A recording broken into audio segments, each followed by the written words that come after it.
할렐루야. 9월 7일 수요일 새벽 기도를 시작하겠습니다. 사도신경으로 우리의 신앙을 고백하시겠습니다. 나는 전능하신 아버지 하나님 천지의 창조주를 믿습니다. 나는 그의 일하신 아들 우리 주 예수 그리스도를 믿습니다.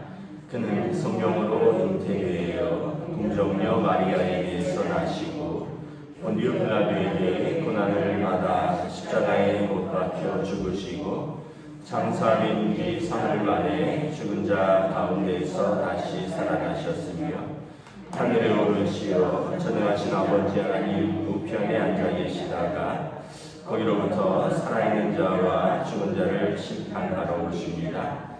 나는 성령을 믿으며 거룩한 공교회와 성도의 교제와 죄를 용서하는 것과 몸의 부활과 영생을 믿습니다. 아멘. 찬송가 407장 찬양하시겠습니다. 찬송가 407장입니다.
1절에서 18절까지 말씀입니다.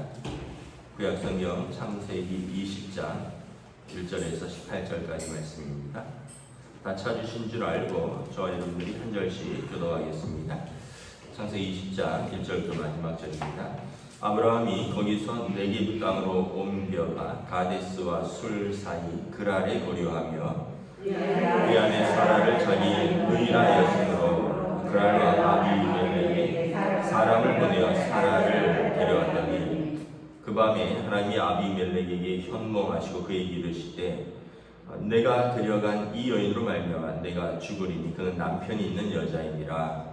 아비멜렉이 그 여인을 가까이 하지 아니하였으므로 그가 대답하되 주여 주께서 의로운 백성도 멸하시나이까. 그가 나에게 이는 내 누이라고 하지 아니하였나이까. 그 여인도 그는 내 오랍이라 하였사오니 나는 온전한 마음과 깨끗한 손으로 이렇게 하였나이다. 하나님 꿈에 또 그에게 이르시되 내가 온전한 마음으로 이렇게 한 줄을 나도 알았으므로 너를 막아 내게 범죄하지 아니하게 하였나니 여인에게 가까이 하지 못하게 함이 이 때문이니라. 이제 그 사람의 아내를 돌려보내라. 그는 선지자니라. 그가 너를 위하여 기도하리니 내가 살려니와 내가 돌려보내지 아니하면 너와 내게 속한 자가 다 반드시 죽을 줄 알지니라. 아비멜렉이 그날 아침에 일찍 일어나 모든 종들을 불러 그 모든 일을 말하여 들려주니 그들이 심히 두려워하니라. 아비멜렉이 아브라함을 불러서 그에게 이르되 내가 어찌하여 우리에게 이렇게 하였느냐. 내가 무슨 죄를 네게 범하였기에 내가 나와 내 나라가 큰 죄에 빠질 뻔하게 하였느냐. 내가 합당하지 아니한 일을 내게 행하였도다 하고 아비멜렉이 또 아브라함이 이르되 내가 무슨 뜻으로 이렇게 하였느냐. 아브라함이 이르되 이곳에서는 하나님을 두려움이 없으니 내 아내로 말미암아 사람들이 나를 죽일까 하였으니요 또 그는 정말로 나의 누이로서 내 아내가 되었습니다. 하나님이 나를 내 아버지의 집을 떠나 두루 다니게 하실 때에 내가 아내에게 말하기를 이후로 우리의 가는 곳마다 그대는 나를 그대의 오랍이라 하라. 이것이 그대가 내게 베풀 은혜라 하였으더라. 아비멜렉이 양과 소와 종들을 이끌어 아브라함에게 주고 그 안에 사라를 그에게 돌려보내고 아브라함에게 이르되 내 땅이 내 앞에 있으니 내가 보기에 좋은 데로 거주하라 하고 사라에게 이르되 내가 은 1000개를 내 오랍에게 주어서 그것을 너와 함께한 여러 사람 앞에서 내 수치를 가리하였더니 내 일이 다 해결되었느니라. 아브라함이 하나님께 기도하며 하나님이 아비멜렉과 그의 아내와 여종을 치료하사 출산하게 하였으니 여호와께서 이방에 아브라함의 아내 사라이로 아비멜렉의 집의 모든 태를 다 드셨습니다. 아멘. 할렐루야. 오늘도 새날을 주셨습니다. 우리 주님 주시는 은혜와 평강이 가득하시기를 축복합니다. 다행히 태풍이 물러가고 동해상으로 빠졌다고 합니다. 남쪽은 좀 피해가 꽤 있는 것 같은데 그래도 대한민국 전국을 강타할 줄 알았는데 그렇게 생각만큼 걱정했던 만큼 큰 태풍이었는데 피해는 생각만큼 전체를 주지 않아서 좀 다행인 것 같습니다. 우리 오늘 말씀에 보면 아브라함의 그 두 번째 같은 실수를 보게 됩니다.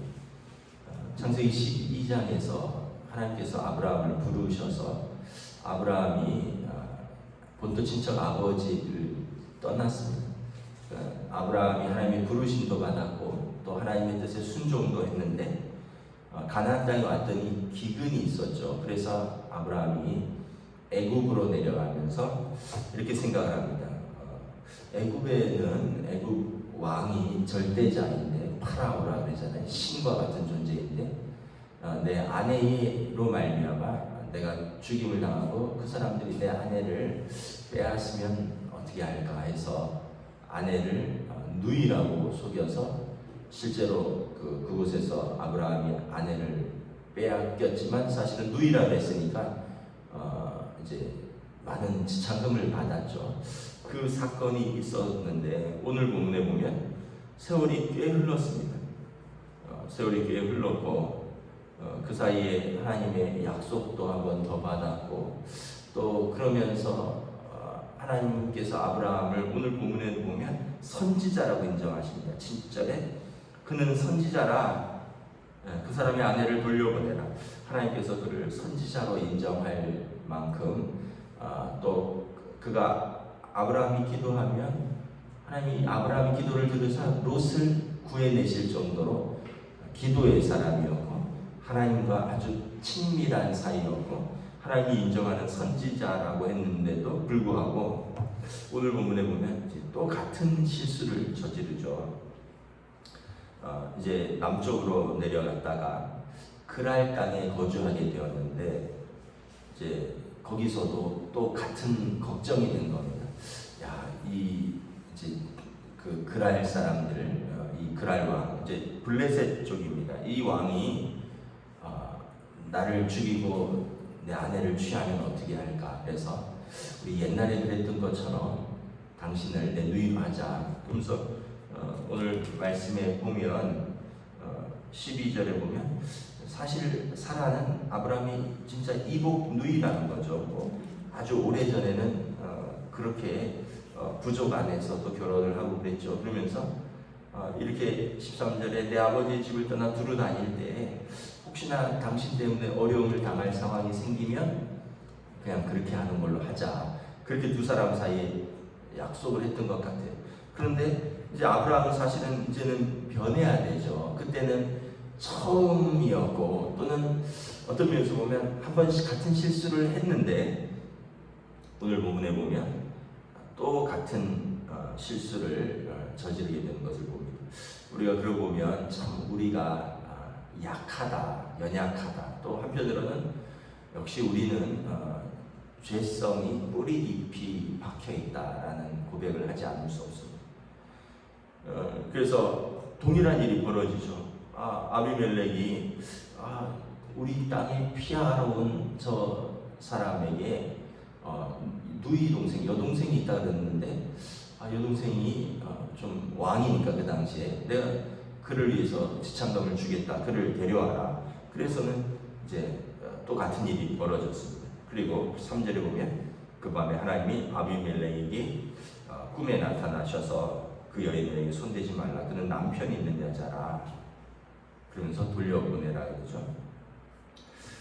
우리가 뭐 저도 그렇고 여러분들도 그렇고 또 뭐 우리 자녀들도 그렇고 또 우리 성도들도 그렇고 보면 이제는 좀 믿음이 생겼거니와 이제는 좀 철이 들었겠지. 이제는 좀 그런 시험에 안 넘어지겠지 했다가 보면 또 같은 시험에 넘어지고 또 같은 시험에 들고 또 같은 죄를 반복하는 모습을 보면서 참 슬플 때가 있습니다. 일단 두 가지죠. 하나는 그런 슬픔이 있는 것이 좋은 것입니다. 이게 애통하는 자가 받는 복입니다. 마음이 애통한 자는 복이 있나니 그는 하나님의 위로를 받을 것입니다. 여러분 우리가 뭐 돈이 없어서 올 때도 있고 뭐 사업이 어려워져서 올 때도 있고 사랑에 실패해서 올 때도 있지만 사실은 진짜 하나님 앞에서 울어야 될 때는 뭐냐면 우리 죄 때문에 우는 거죠. 같은 반복되는 그 죄된 자기의 모습을 보면서 하나님의 은혜를 입고 우리가 다시 거듭난 새로운 피조물이 된 것 같음에도 불구하고 그 상황 속에서 또 같은 선택을 하고 또 무너지는 우리를 볼 때 그것만큼 슬픈 게 없죠. 여러분 부모로서도 마찬가지입니다. 자녀들이 계속 같은 문제에 걸려 넘어질 때 한 번 용서하고 또 두 번 이해하고 또 세 번 기회를 주고 그런데도 계속 같은 문제로 넘어지면 부모로서 그것만큼 가슴 아픈 것은 없어요. 하나님께서도 하나님의 자녀인 우리가 하나님의 자녀로 부름을 받았다고 또 그만큼 말씀도 들었고 그만큼 신앙 훈련도 했고 이제는 좀 섰으면 좋겠는데 또 같은 실수를 하고 또 같이 넘어지면 하나님 아버지께서도 얼마나 마음이 아플까. 그래서 여러분 먼저는 우리에게 그러한 것에 대한 애통함이 있어야 된다는 거죠. 애통함이 있다는 얘기는 뭐냐면 그걸 인식하고 있다는 거예요. 그걸 인식하지 못하면 또 넘어집니다. 내가 뭘 잘못했는데? 그럴 수도 있지 뭐. 내가 죽을 수도 있는데 살려고 그렇게 한 거 아니야. 그 다른 사람들도 그렇게 하니까 나도 그랬던 거지 뭐. 그래서 뭐 사라가 뭐 완전히 뺏겼어? 안 그랬잖아. 하나님이 도와주셨잖아. 뭐 이러면서 오히려 자기 죄를 합리화하거나 아니면은 인식하지 못하면 그러면 가능성이 점점 없어지는 겁니다. 근데 이런 걸 통해서 우리가 자기 죄가 죄인지를 알고 인식하고 그리고 자기를 위해서 애통하는 것입니다. 언젠가 뭐 어느 목사님이 그런 말씀을 했던 것이 기억이 납니다. 이렇게 말씀을 차에서 틀어놓고 차를 타고 가는데 이제 아마 말씀 속에서 자기 죄가 떠올랐나 봐요. 그러면서 이제 뭐 청년 때에게 이 반복된 어떤 죄된 모습을 완전히 떨쳐내지 못하고 하나님 앞에서 믿음으로 살려고 애를 썼는데도 불구하고 돌아보면 그 반복된 자기의 죄된 모습이 너무 슬퍼서 이렇게 운전하고 가다가 차를 이렇게 길에 세워놓고 엉엉 울었다 뭐 이런 이제 이야기를 들은 적이 있습니다. 그러니까 여러분 일단은 자기 죄를 인식했다라는 것은 뭐냐면 말씀이 내 마음에 부딪힌다는 얘기예요. 여전히 성령님이 내 안에 아직 살아계시다는 얘기. 그런데 이제 그걸 죄라고도 인식을 못한다는 얘기는 성령님이 자꾸 순종하지 않으니까 더 이상 성령님의 음성을 못 듣는 상태인 거죠. 그러니까 마음이 완악해진 상태고 어떤 편에서 보면 성령님이 떠나신 상태인 거예요. 왜냐하면 더 이상 순종하지 않으니까, 더 이상 말해도 반응하지 않으니까 성령님께서 뭐 떠나셨든지 아니면 성령님께서 머무시지만 근심하면서 더 이상 반응하지 않는 그를 보면서 슬퍼하시는 거죠. 근데 자기는 모르는 상태죠. 근데 여러분, 그래서 우리가 첫째는 반복해서 넘어지는 내 모습이 있다면 하나님 앞에서 울 줄 알아야 돼요. 그것이 우리의 가능성입니다. 그래야지 변화될 수 있고요. 그래야지 또 우리가 새로워질 수 있고, 그래야지 하나님께서 우리를 이렇게 변화시키고 우리와 함께 일하시는. 신앙은 인격적입니다. 우리가 반응하지 않으면 하나님이 일방적으로 우리를 바꿔놓는 게 아니에요. 하나님은 말씀하시고 우리는 순종하고, 그러면서 변화가 같이 일어나는 거예요. 그러면서 아브라함도 이런, 그래서 우리가 참 우리가 이렇게 연약하구나, 아브라함도 그랬구나, 또 다윗도 그랬구나, 그런 모습을 보면서 위로받는 게 아니라 우리가 이렇게 연약하구나, 그렇게 하나님 앞에서 씨름했던 사람들도, 오늘 아브라함 말씀처럼 선지자라고 인정받았던 사람처럼 하나님 앞에서 롯을 위해서 그렇게 기도했던 사람도 어떤 면에서 보면 자기 살자고 또 거짓말을 하고, 또 자기 살자고 또 이렇게 어떻게 보면 아내를 이렇게 쉽게 내어주는 그런 상황이 있는 것이죠. 근데 하나님이 그럼에도 불구하고 아브라함과 사라를 지켜주십니다. 그러고 보면 하나님의 은혜가 커요. 우리가 지금까지 이렇게 살아 있을 수 있는 것, 그나마 우리가 지금까지 신앙생활을 할 수 있는 것은 그럼에도 불구하고 하나님이 또 용서하시고, 그럼에도 불구하고 하나님이 또 기회를 주셔서 있는 거죠. 우리가 하나님이 만약에 삼진 아웃이다, 3세 번째는 만약에 너를 불로 심판한다, 3세 번째는 노아의 홍수 때처럼 물로 심판한다, 3세 번이면 소돔의 때처럼 하늘에서 유황이 내리리라, 이러면 뭐 이 땅에 살아있는 사람이 아무도 없겠죠. 3세 번이면 내가 이제 너를 포기한다, 하나님이 그러시면 우리는 더 이상 하나님의 자녀가 될 수 없겠죠. 그런데 하나님은 항상 노하기를 더디하시고 인자하시고 또 우리를 위해서 사랑이 신실하신 하나님, 하나님의 사랑이 우리 죄보다 더 크니까 또 기회를 주시고 또 은혜를 베푸시죠. 하나님이 그날 밤 꿈에 나타나서 4절에 보면 아비멜렉이 아직 그 여인을 가까이 하지 아니하였습니다. 그러면서 아니 주께서 의로운 백성도 멸하나이까, 나는 잘못이 없다는 거죠. 5절에 보면 아브라함이 나한테 내 누이라고 했고 그 여인도 내게 오라비라 하였으니 나는 온전한 마음과 깨끗한 손으로 순전한 마음으로 쉽게 얘기하면 그 여자가 좋아서 쉽게 얘기하면 그래서 아브라함에게 지참금 다 주고 데려온 상태입니다. 내가 남편이 있는 여인이라면 내가 그렇게 하지 않았을 겁니다. 내 마음은 내 손은 깨끗합니다. 그러니까 하나님께서 6절에 나도 너의 그 마음을 알기 때문에 내가 범죄하지 아니하려고 너를 막아서 오늘 이 밤에 나타난 것이다. 그 여인에게 가까이 하지 말라. 그러면서 아내를 돌려보내라. 그렇지 아니하면 너와 내게 속한 자가 다 반드시 죽을지나. 하나님이 불의한 아브라함 때문에 어떻게 보면 자기는 의로운 양심으로 했다는 아비멜렉과 그의 집안을 하나님께서 가만 안 놔두겠다는 거예요. 그래서 아브라함이 불의했지만 사라를 건들지 말라는 거예요. 그러고 보면 참 또 하나님은 편파적이시다 이런 생각이 들어요. 하나님은 하나님의 자녀를 매우 사랑하신다. 우리도 그렇잖아요. 내 자녀니까 잘못이 있어도 더 사랑하죠. 세상에 내 자녀보다 더 뛰어난 사람, 더 똑똑한 사람, 더 지혜로운 사람, 더 착한 사람 많이 있지만 우리가 어쨌든 내 자녀에게 더 연약해도 더 손이 가고 더 마음이 가고 끝까지 더 사랑하는 것은 내 자녀이기 때문에 그렇죠. 하나님께서도 모든 민족의 하나님이시고 모든 사람의 하나님이지만 하나님은 어쨌든 연약함 속에서도 하나님과 씨름하고 하나님 앞에서 기도하고 하나님과 친밀한 아브라함에 대해서 하나님이 그를 지키시는 모습을 봅니다. 8절에 아비멜렉이 모든 사람들을 불러서 말합니다. 그리고 밤에 있었던 그 이야기를 들려줍니다. 그리고 아브라함을 불러서 9절에 오히려 아브라함이 민망한 책망을 당하죠. 내가 어찌하여 나와 내 나라가 너 때문에 큰 죄에 빠질 뻔하게 하였느냐. 내가 합당하지 아니한 일을 내게 행하였도다. 아브라함은 자신의 죄 때문에 부끄러움을 당하는 거죠. 애굽에서도 그랬죠. 바로 왕이 아브라함을 불러서 왜 내 아내를 누이라고 내게 속여서 나로 하여금 큰 실수를 하게 하고 하나님께서 나를 이렇게 책망하시게 하느냐.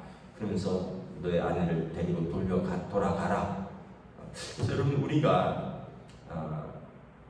하나님의 자녀답게 살지 못하면 믿지 않는 사람에게 책망받는 것입니다. 우리가 하나님의 자녀답게 살지 못하면 믿지 않는 사람에게 더 부끄러움을 당하는 것입니다.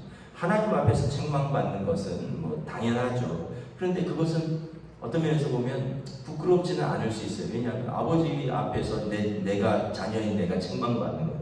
그런데 여러분 우리가 다른 곳에 가서 책망받아보세요. 내 아들이 내 딸이 다른 곳에 가서 책망받아보세요. 그건 얼마나 부끄럽습니까? 내게 책망받는 건 낫죠. 하나님의 자녀가 하나님 앞에 책망받는 그것은 너무나 당연한 것인데 세상 왕에게 세상 사람에게 책망을 받는 것은 자신도 부끄럽지만 자신이 믿는 하나님을 부끄럽게 하는 것이죠.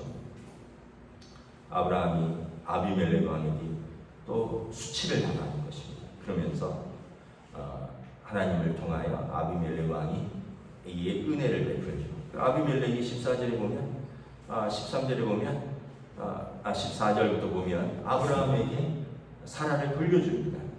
그리고 네가 살 곳이 없어서 왔다고 하니까 네가 머무르기에 좋은 땅에 내 땅에 거하라. 그리고 사라에게는 그냥 돌려보내면 수치스러우니까 그녀에게 충분한 보상을 하죠. 은 1000개를 주면서 내 사랑 앞에서 내가 그 여인이 귀한 여인이었다. 그리고 그것을 어떤 사람들한테 당신이 부끄럽지 않도록 내가 답례를 해서 돌려보낸다. 그러면 참 아비멜렉이 참 인품도 괜찮고 또 그가 하나님 앞에서도 순종하고 그리고 그가 나그네를 대하는 태도도 오히려 아브라함보다 더 괜찮은 사람입니다. 그리고 17절에 아브라함이 선지자니까 아비멜렉 왕의 은혜를 입고 기도했더니 아마 아비멜렉에게도 그 집안에서도 출산을 하지 못했던 것 같습니다. 아브라함의 기도 가운데 그 아비멜렉의 집 그리고 모든 태가 열리고 그들에게 그 은혜가 임하였다. 하나님께서 아비멜렉 집에 태를 닫으셨다는 거죠. 그리고 사라를 돌려보내고 하나님의 뜻에 순종함으로 아비멜렉 집도 하나님께서 은혜를 베푸셨다. 말씀을 정리하도록 하겠습니다. 우리가 연약한 인간이므로 같은 실수를 안 하면 좋겠지만 반복할 수 있는데 무엇보다 중요한 것은 하나님 앞에서 애통해야 하는 것입니다. 그리고 하나님 말씀하실 때 이제 다시 거기에 대해서 우리가 애통해하고 반응할 때 거기에 우리의 가능성이 있는 것입니다. 그리고 우리가 하나님 앞에서 온전히 행하지 않으면 세상으로부터 책망을 받는다. 그게 더 부끄러운 것이다.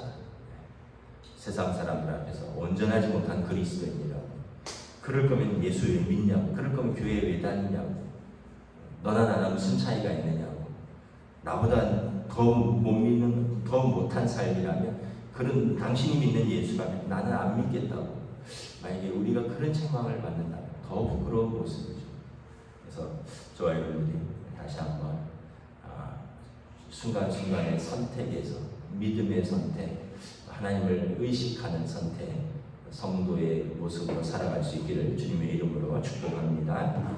기도하겠습니다. 하나님 은혜를 감사합니다. 믿음의 조상이고 믿음의 여정을 떠나면서 많은 하나님의 약속도 받았고 또 하나님과 친밀한 아브라함이지만 그도 어떤 생명의 위협 앞에서는 자기가 가진 생각, 자기가 가진 편견, 선입견, 또 어떤 세상의 방법을 취하여서 여전히 같은 실수를, 같은 죄를 범하는 것을 바라봅니다. 하나님의 은혜로 다시 은혜를 얻고 구원받고 회복되지만 그로 말미암아 세상 사람들로부터 아브라함이 하나님의 자녀가 선지자라고 부름받는 사람이 책망을 받고 부끄러움을 당하는 모습을 보면서 오늘 우리의 모습은 아닌가. 다시 한번 우리가 우리의 삶의 자리에서 작은 모습에서 이 일을 하나님이 기뻐하실까, 하나님 아버지께서 슬퍼하실까를 생각하면서 믿음의 선택을 할 수 있기를 원합니다. 또한 우리가 무엇보다 하나님 앞에서 애통할 수 있는 마음을 회복해 주셔서 하나님 앞에서 잘못이 잘못인 줄 알고 하나님 앞에서 울고 회개하고 돌이킬 수 있고 말씀에 반응할 수 있는 또 하나님 앞에 열린 우리 마음들이 될 수 있도록 인도하여 주시옵소서. 감사를 드리오며 우리 주 예수 그리스도의 이름으로 기도드리옵나이다. 아멘. 하늘에 계신 우리 아버지, 아버지의 이름을 거룩하게 하시며 아버지의 나라가 오게 하시며 아버지의 뜻이 하늘에서와 같이 땅에서도 이루어지게 하소서. 오늘 우리 일용할 양식을 주시고 우리가 우리에게 잘못한 사람을 용서하여 준 것 같이 우리 죄를 용서하여 주시고 우리를 시험에 빠지지 않게 하시고 악에서 구하소서. 나라와 권능과 영광이 영원히 아버지 것입니다. 아멘.